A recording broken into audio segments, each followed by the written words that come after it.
Assalamualaikum warahmatullahi wabarakatuh. Bismillah, kita mulai ya. Yang biasa ini kelahiran 1896, nanti meninggalnya 1980. Jadi lumayan sampai tua. Kawin juga. Kan banyak yang tidak kawin. Kalau ini kawin, punya anak putri-putri 3. Dan dahsyatnya yang biasa ini, penelitiannya nanti tentang psikologi perkembangan itu yang diteliti anaknya sendiri. Nanti beliau punya 3 putri, dan tentang 3 orang putri ini lahir masing-masing 1 buku. Jadi tidak repot-repot nyari objek yang lain, pokoknya anak EDW jadi objek penelitiannya. Dan sukses melahirkan teori-teori besar tentang perkembangan anak yang nanti dia sebut epistemologi genetik. Ya, itu istimewanya seorang yang biasa. Bismillah, kita mulai ya. Itu saya awali dari situ, itu quote-nya dari beliau juga. Only education is capable of saving our societies from possible collapse, whether violent or gradual. Hanya pendidikan yang mampu menyelamatkan masyarakat kita dari kemungkinan keruntuhannya, baik secara keras langsung revolusioner atau gradual evolusi. Jadi nyawanya peradaban, nyawanya masyarakat, nyawanya dunia sosial itu ada di pendidikan. Seperti apa kondisi pendidikan, seperti itulah nanti cerminan masyarakat kita. Kenapa Barat maju? Karena pendidikan di sana maju. Kenapa dulu Islam jaya? Karena pendidikan Islam zaman itu bagus. Kuncinya di dunia pendidikan. Ada istilah the rise of education. Dulu Barat itu merebut peradaban Islam dari pusatnya di era Abbasiyah, kejayaan Islam, sampai kemudian dibalik oleh Barat sejak Renaissance. Itu kuncinya kan di the rise of education, pendidikan yang membuat orang pinter jumlahnya banyak berkali lipat. Itu yang dilakukan oleh Barat. Saya sering cerita di antara yang menyebabkan Barat jaya itu penemuan mesin cetak. Mesin cetak itu membuat transmisi keilmuan bisa cepat. Tidak harus ketemu gurunya, tidak harus ketemu ustadznya, tapi bisa dapat ilmunya. Jadi orang pinternya berkali lipat banyaknya dan cepat. The rise of education. Orang terdidiknya jumlahnya banyak. Bandingkan dengan Islam sebelumnya. Dunia Islam dulu jaya. Ilmuwan-ilmuwan banyak luar biasa. Cuma jumlah orang pinter dengan jumlah masyarakat awamnya tidak imbang. Sangat lebih banyak yang awam. Dulu elit ulama itu diistimewakan oleh istana. Biasanya kayak di zaman Abbasiyah itu, di Baitul Hikmah itu dibuatkan istana sendiri. Mereka pokoknya tidak boleh mikir apa-apa, tidak boleh mikir anak, istri, semua dibiayai oleh negara, dibuatkan istana khusus, cukup mengembangkan ilmu saja. Itu zaman kejayaan Islam. Cuma resikonya ketika dinasti jatuh, istana dijarah, biasanya mereka orang-orang pintar ini termasuk yang terbantai. Jadi habisnya cepat. Gantinya susah dicari. Kenapa? Karena tidak masif perkembangan ilmunya. Dulu kan kalau di Islam terkenal pakai tinta sama pena, ditulis tangan, itu betapa lamanya. Sekuat-kuatnya tulis tangan kan beda sama mesin cetak. Sehari bisa ribuan eksemplar. Kalau nulis tangan kamu sampai puyeng ya bisa. Itu pun belum waktu dinasti Datuh, biasanya terus perpustakaannya dihabisin, dijarah, dibakar, buku-bukunya dibuang. Maka dari penguasa peradaban jatuhnya cepat, jadi inferior. Kuncinya di mana? Education. Maka kalau mau Indonesia ini bangkit jadi penguasa peradaban, jalurnya pendidikan, bukan politik. Kalau politik itu ya pendukungnya, nyawanya. Kalau ada yang bilang revolusi mental, itu kuncinya ada di pendidikan. Jadi ya saya tegaskan lagi, bukan politik, apalagi pendidikan yang dipolitisir. Sekarang apa-apa kan dibawa ke ranah politik. Agama sudah masuk politik, pendidikan jangan-jangan sudah masuk juga, nanti semuanya masuk ke politik. Padahal politik itu kan ilmu tata masyarakatnya. Tata masyarakat itu berarti tidak ada hubungannya sama kontennya. Kualitasnya masyarakat ada di education, pendidikan. Sekarang bahkan saya tadi lihat di Twitter itu ada yang guyon, sekarang bahkan sholat pun dipolitisir. Ya, saya tidak tahu kalian kalau tasahud jari satu apa jari dua?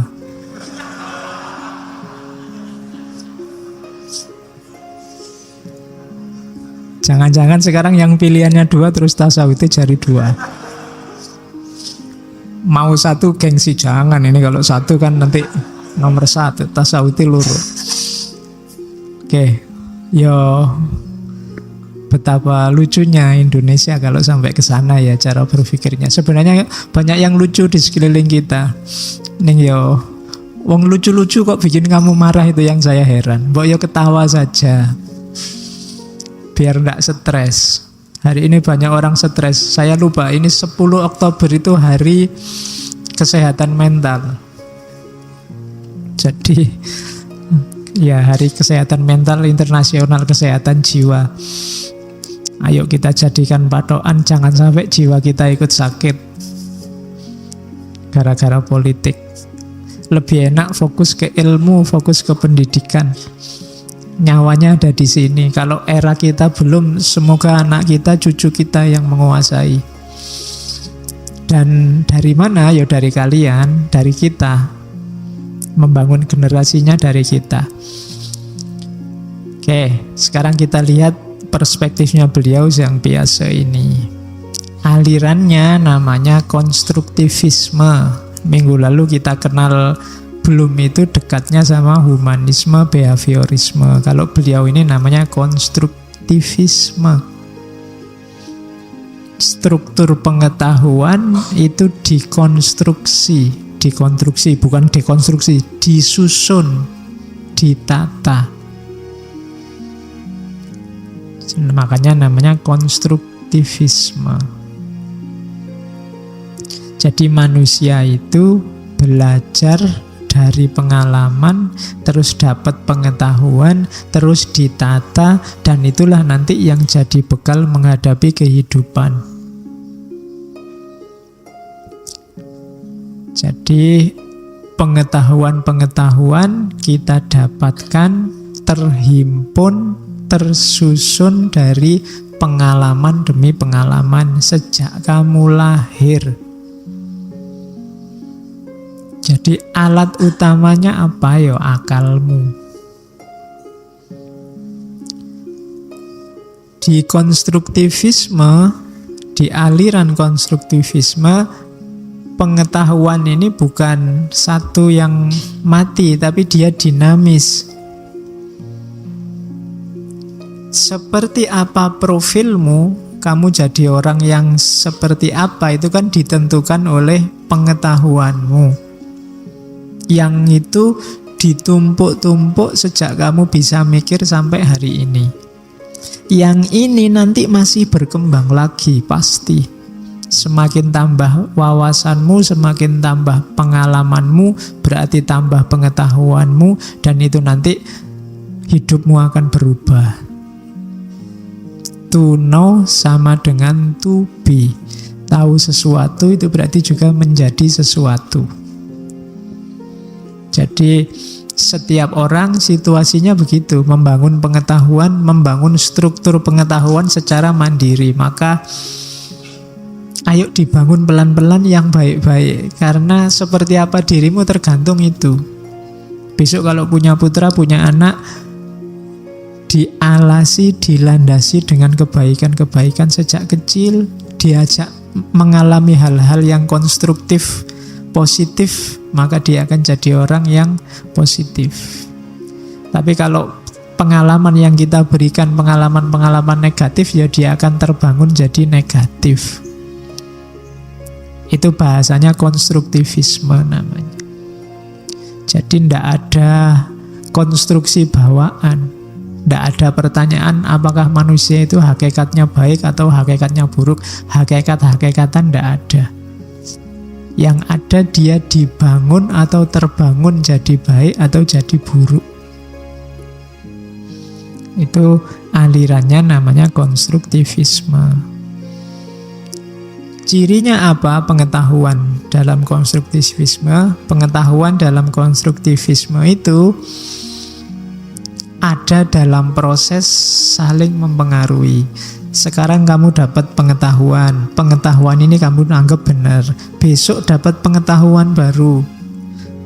Pengetahuan baru ini ada di atas pengetahuanmu yang lama. Yang lama tidak hilang sama sekali, direvisi sedikit oleh pengetahuan yang baru. Nanti yang baru ada lagi yang baru. Itu namanya konstruktivisme.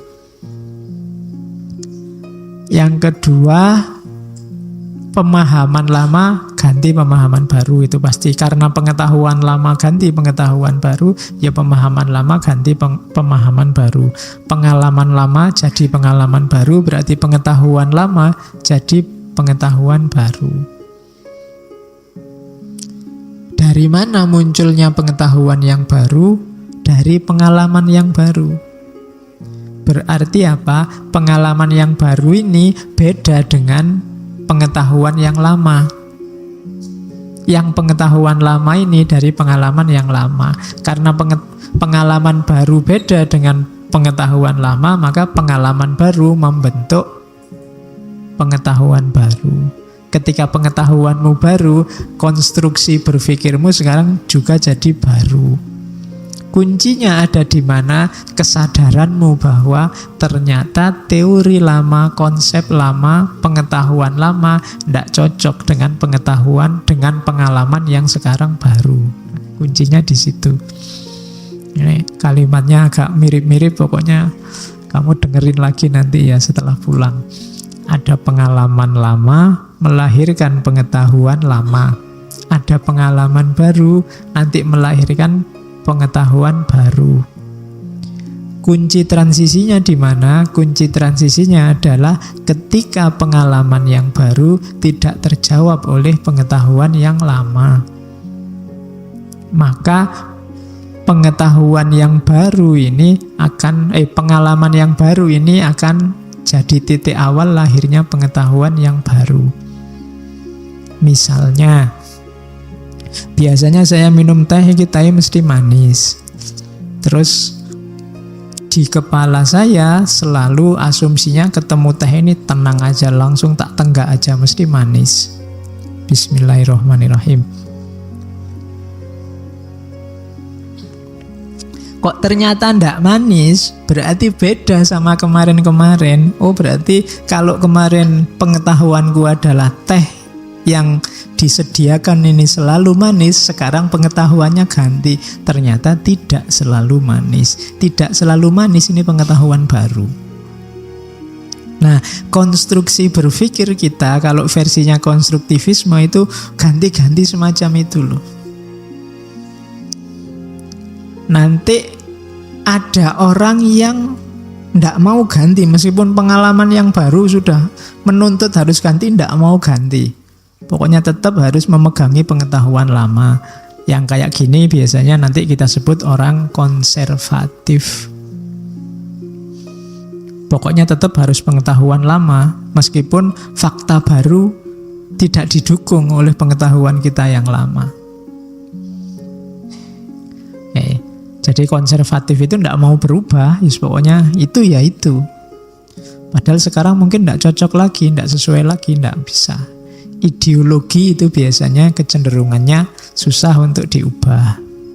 Tapi di dunia ilmiah, logika ini jalan.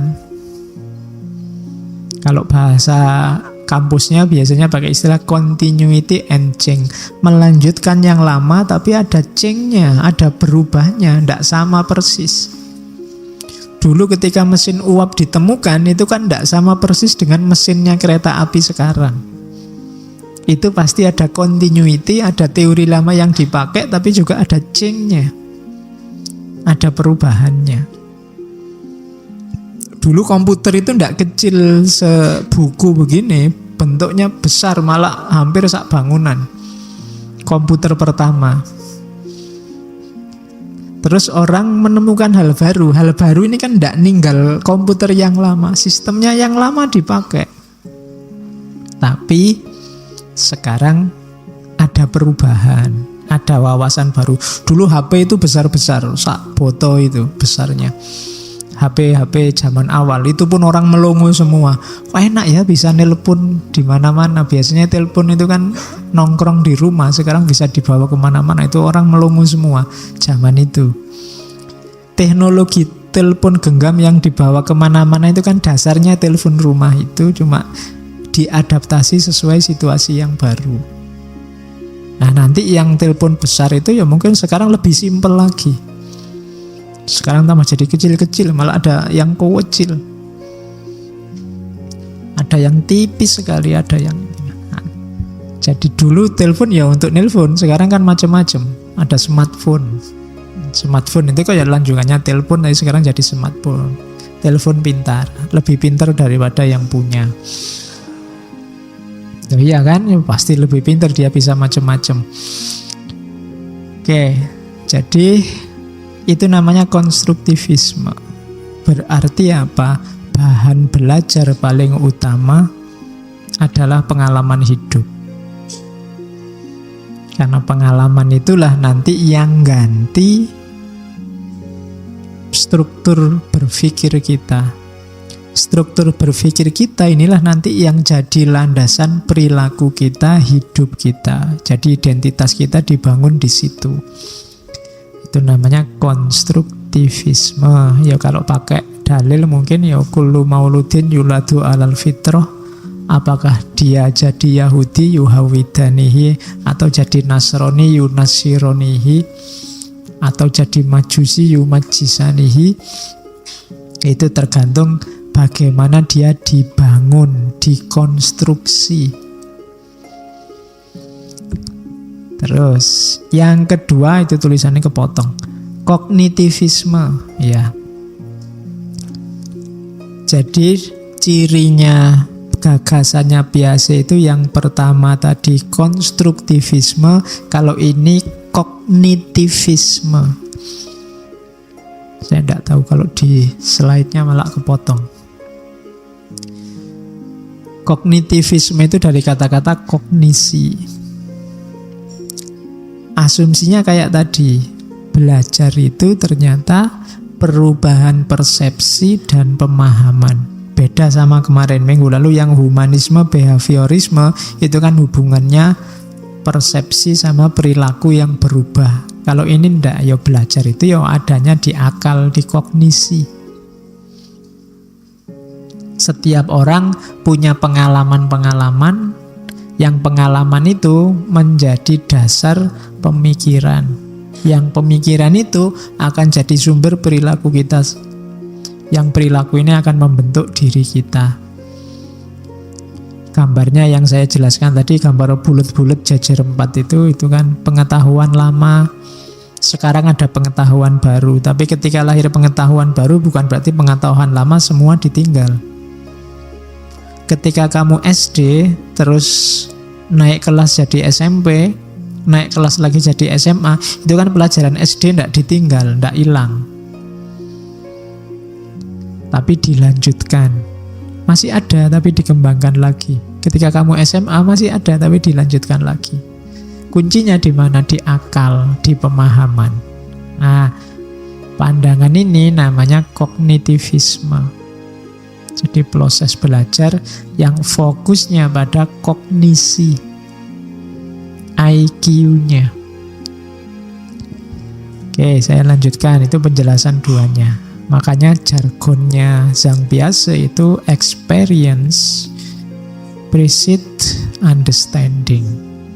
Pengalaman itu mendahului pemahaman. Apa yang tidak ngalami, tidak memahami, Pak, dalam banyak hal begitu. Kamu paham benar apa itu kuliah kalau kamu ngalami kuliah.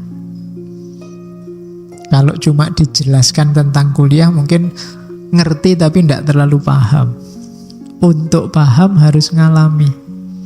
Maka informasi tentang kuliah dengarkan dari tangan pertama yang pernah ngalami kuliah. Kalau belum pernah kawin, obrolanmu, statusmu tentang kawin itu kalah valid dengan temanmu yang sudah kawin. Ya jangan kawin lah ya, kasar, menikah. Ya nanti pikiranmu kalau kawin veto. Tentang menikah itu tanya temanmu yang sudah pernah menikah, dia ngalami langsung. Kalau kamu misalnya, saya tidak akan pacaran, Pak. Kenapa? Pacaran itu ganggu kuliah. Kamu pernah pacaran? Belum pernah. Kurang valid. Kamu ngerti ganggu kuliah itu kalau memang kamu sudah pacaran terus kuliahmu terganggu, ngalami sendiri. Kalau ini kemarin teori kayak gini adanya kan di ilmu laduninya Ghazali itu. Jadi pengetahuan kehadiran. Pengetahuannya hadir langsung dalam dirimu. Kenapa? Aku ngalami sendiri. Jadi kalian yang kuliah, kalau pakai teori ini jangan underestimate sama ayah ibumu, kakek nenekmu yang tidak kuliah. Mereka umurnya lebih banyak, insya Allah pengetahuannya lebih banyak tentang hidup dibandingkan kalian yang masih muda. Mungkin wawasanmu lebih sempit karena pengetahuanmu sekarang mengandalkan smartphone-mu, mengandalkan HP-mu. Kalau orang tuamu terjun langsung ke lapangan, dia wawasannya jauh lebih luas. Kenapa? Pengalamannya jauh lebih luas. Jadi experience precedes understanding. Maka jangan mengunderestimate orang tuamu, guru-gurumu. Bagimu mungkin mereka tidak update, mereka agak kuper karena jarang buka WA, jarang buka Facebook. Tapi jangan-jangan pengalamanmu hanya pengalaman WA sama Facebook. Makanya gampang dihapusi, gampang kena hoax. Karena kamu bulet di situ terus, kamu nggak peka terhadap kesejatian. Orang tuamu mungkin lebih peka, karena mereka terjun langsung. Ilmumu kan ilmu buku. Atau kalau sekarang ya ilmumu kan ilmu situs, ilmu www itu kan. Andalanmu kan itu. Kalau www nggak paham sekarang jadinya WK itu kan. Jadi andalanmu di situ. Jadi experience precedes understanding. Pengalaman akan membuahkan pengetahuan. Dia mendahului pemahaman. Jargonnya biasa ini. Nah, sekarang saya kutip tujuan pendidikan. The goal of education, tujuan pendidikan itu bukan untuk meningkatkan jumlah pengetahuan, tapi menciptakan kemungkinan-kemungkinan seseorang, kalau itu pakai anak, karena mungkin objek yang diteliti kan putra-putranya sendiri. Jadi meningkatkan kemungkinan seorang anak untuk menemukan sendiri atau menciptakan sendiri, to invent and discover. To create men who are capable of doing new things. Untuk menciptakan sosok, untuk menciptakan orang yang mampu menemukan, mampu melakukan hal-hal yang baru. Tujuan pendidikan harus ini. Katanya biasa. Jadi bukan numpuk pengetahuan. Sehari kuliah 5 sesi, itu kan pengetahuan menumpuk, tidak karu-karuan di kepala. Itu pun tidak ada yang paham, tidak ada yang nyantol. Tidak itu katanya biasa. Kalau cuma itu, kamu tidak harus hadir ke kelas. Kamu titip aja recorder ke temanmu, direkam ke dosen yang ngomong apa. Wis dapat kalau sekedar numpuk pengetahuan. Tapi kan bukan itu. Tujuan pendidikan katanya biasa tidak untuk apa? Jadi penemu, kamu harus menemukan sesuatu yang baru. Saya ngomongnya ini, itu jangan kamu hafalkan. Buat apa kamu hafalkan? Ambil inspirasi untuk kamu nemu yang baru. Misalnya tadi saya ngomong, pengalaman adalah sumbernya pengetahuan. Kamu boleh, bagi saya tidak harus ngalami Pak. Kadang-kadang ngarang juga bisa Pak. Jadi pengetahuan baru misalnya. Itu kan terinspirasi dari kalimat tadi kan, tapi kamu tidak menelan begitu saja. Ketika kamu bisa begitu, berarti pendidikan ini sukses. Jadi tidak hanya menurut. Saya kemarin bimbing skripsi itu, setiap paragraf ada kata-kata menurutnya. Sak bab itu menurut kabeh. Mahasiswa kok nurutan gini ya? Iya. Menurut tokoh ini, menurut tokoh itu, yuk. Kelihatan kaya referensi, tapi rasanya kok ndak kreatif. Kamu ndak bikin skripsi ini, kayak yang bikin clipping ini. Nurut kafe, yang kreatif, temukan yang baru. Iya, kamu baca punya referensi, tapi dari referensi itu kan kamu bisa melakukan kayak di belum kemarin melakukan sintesis. Ini loh saya ketemu yang baru, beda sama yang lama. Meskipun tadi saya pakai teori, sekarang lahir teori baru, tidak cuma manut sama teori lama. Nah, itu kreatif. Jadi tujuannya pendidikan itu melahirkan orang kreatif, men who are capable of doing new things. Orang-orang yang bisa melakukan hal-hal baru, genuine. Oke, terus ini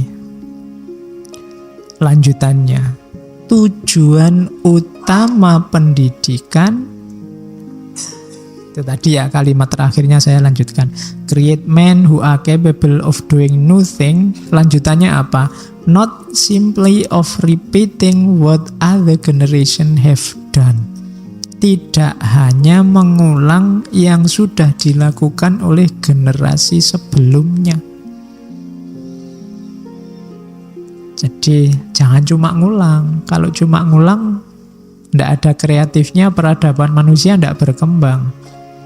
Kita butuh orang-orang yang kreatif, inventif, discovers. Jadi yang pertama itu, tidak boleh jadi bebek. Bebek aja lebih kreatif. Kalau yang menggembala nunjuk kanan, dia belok kiri. Kalau menggembala nunjuk kiri, dia belok kanan. Kalau kamu kan kalau nunjuk kanan, kanan, kiri, kiri. Bahkan lebih jelek dari bebek kalau kayak gitu. Bebek aja sudah punya logika oposisi. Ya, kamu manut saja. Jadi kalau ada istilah jangan membebek saja, lo ndak bebek itu oposisi sebenarnya. Kalau yang ngomong dia kayunya diarahkan ke kanan, dia belok kiri. Kalau diarahkan ke kiri, dia belok kanan. Itu kan logikanya oposisi. Oke, jadi jangan jadi orang. Kalau kamu semacam ini, ya pantas peradaban kita ndak berkembang. Kita kalah terus di dunia sains. Kreatiflah. Jadi jangan cuma menghafalkan dan meniru.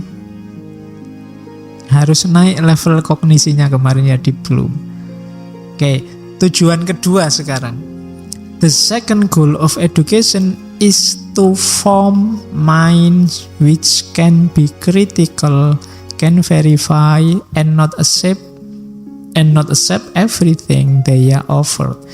Tujuan kedua apa? Membentuk pikiran yang kritis, bisa menguji dan tidak menerima apapun, tidak hanya menerima saja apapun yang ditawarkan. Jadi kreatif terus kritis. Kalau lahir sosok-sosok yang kreatif dan kritis ini, peradaban manusia akan berkembang. Kalau tidak akan macet. Kalau dunia ini isinya hanya orang yang setuju saja terhadap gagasan-gagasan lama, maka ilmu tidak akan berkembang. Ilmu itu berkembang ketika ada orang mengkritik, mencari salahnya, mencari di mana tidak tepatnya. Kalau hanya orang setuju terus, ya ilmu macet. Maka di antara tugasnya filsafat yang sering saya singgung kan criticizing, mengkritisi. Apa ya harus begitu? Cocok ndak ruang dan waktunya? Apa ya jumlahnya harus segitu dan seterusnya, itu namanya kritis. Kalau ndak ada yang kritis, ya peradaban ndak akan berkembang. Kalau manusia ndak kritis, itu mungkin kita masih hidup kayak zaman primitif, kayak zaman Nabi Adam dulu, awal-awal ndak berkembang. Kenapa sampai berkembang? Orang kritis terus. Dulu orang mungkin pakai baju kulit binatang, terus mungkin dikritisi. Kira-kira bisa berkembang ya, nggak pakai kulit ini rasanya kok gatel misalnya. Terus dikembangkan lagi sampai bajunya semacam ini. Jadi itu kritis. Ya kalian sekarang juga harus kritis. Harus enggak kita pakai baju yang semacam ini? Kalau nenek moyangmu dulu enggak pakai baju atasan semacam ini. Kalau kamu lihat sejarah Mojopahit zaman dulu itu, kalau yang laki-laki dia enggak pakai. Bahkan mungkin yang perempuan juga enggak pakai atasan. Dia atasnya polos, bawahnya aja ditutup. Karena mungkin pertimbangan suhu, cuaca Indonesia ini kan lembab. Jadi lebih sehat kamu buka baju keringetan biar bisa menguap. Nah, itu konstruksi geografisnya. Nenek moyangmu pintar membaca geografi. Mereka akhirnya tangguh-tangguh. Kalau kita sekarang kan tidak tangguh. Zaman saya kecil, kalau hujan itu malah hujan-hujan. Dan tidak apa-apa. Tapi sekarang kan kamu kalau hujan lari kayak dikejar. Coba di jalan itu, lagi enak-enak jalan kok hujan itu, motor itu koyo setan melayu nih, sama air saja kita setakut itu. Karena memang begitu kena air terus kamu pilek. Itu berarti ada kearifan-kearifan yang hilang tentang suhu dan cuaca. Nenek moyang kita jauh lebih tangguh. Padahal mereka nggak pakai baju dulu. Tapi jarang orang mengeluh masuk angin. Nggak ada kasus-kasus orang sakit gara-gara kena udara. Tapi sekarang kita jauh lebih lemah. Mungkin kita perlu membaca lagi kearifan-kearifan lama. Karena kita punya kondisi geografis yang khas. Jangan-jangan itu sebabnya terus lingkungan alam di sekeliling kita rusak. Kita kehilangan banyak kearifan lama. Hasil kita niru saja kebanyakan. Coba kamu cek jaketmu, jeansmu, sepatumu, itu mungkin ya hanya imitasi saja, niru saja dari yang sekarang menguasai peradaban, yaitu Barat. Kamu tidak pernah kritis. Kuliah panas-panas jam 12 siang pakai jaket jeans. Ya. Terus sibuk membesarkan AC, salahmu dewe pakai jaket jeans.